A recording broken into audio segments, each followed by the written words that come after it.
I am an oblate father, that is a priest. Actually, I joined the community when I was 18 years old. After my studies in philosophy and theology, I was ordained a priest, and then afterwards worked as a professor, but I lived all my adult life in Ottawa, practically in this house. My name is Michael Rock. I live as an urban hesychast. I lived here with the Oblates. They gave me the foundation for the rest of my life. In all these years, between, let's say, 1885 more or less to 1965, so about 80 years, this was mainly a house where Oblates in training were living, and then leaving this house to go to pastoral work in Canada, or for a good number of them going to foreign countries. The property was acquired as a house where the Oblates working downtown Ottawa came for rest, because that was outside of Ottawa.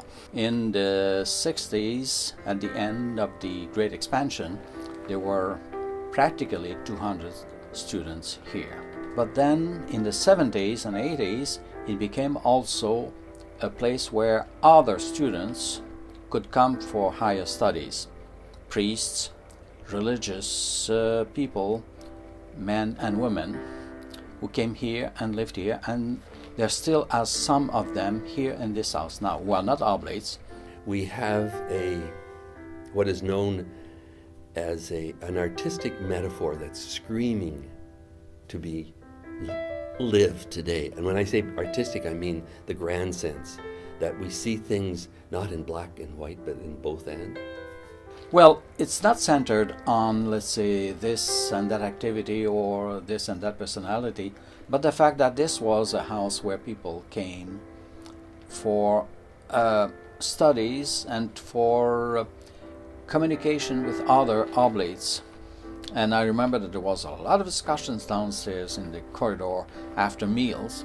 And when you have, let's say, a good number of students in a place, there's a lot of ideas going around. Learning means change.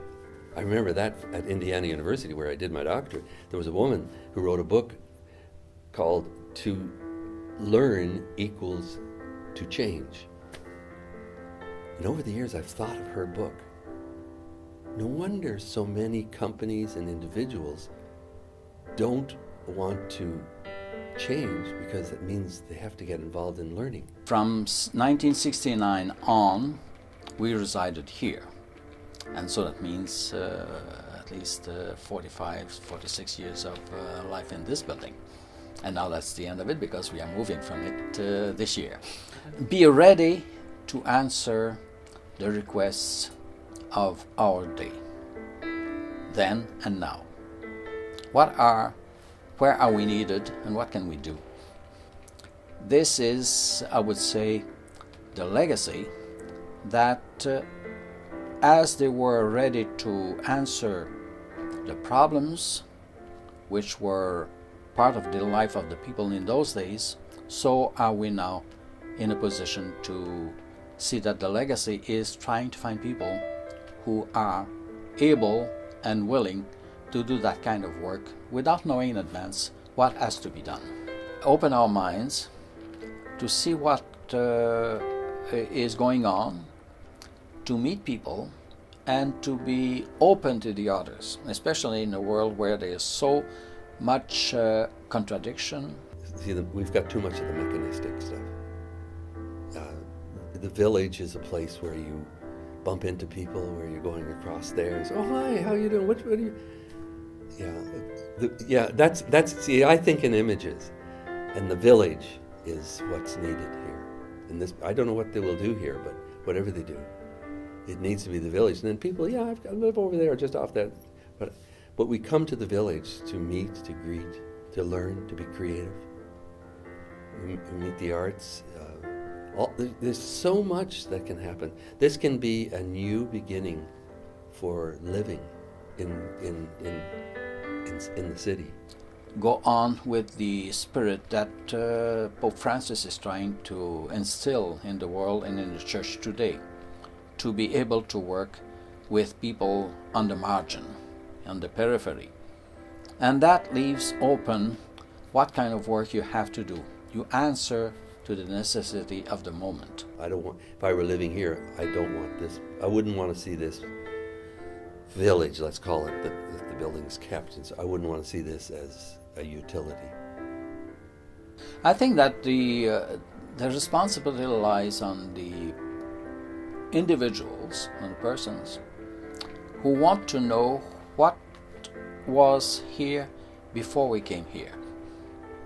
And I would say that's part of the memory of a community or part of a memory of a city, so that if you have your links with what was before, you might be in a better position to understand what's going on now, and also to be able to answer forthcoming questions in order to find your own solutions to the problem, because you are not alone, and you can help finding solutions by what solutions were given to problems formerly.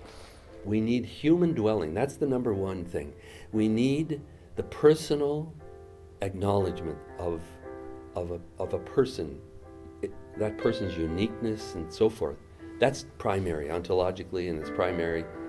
And then anyone in business can say that. If you honor and give dignity and respect your employees, you'll get the world from them.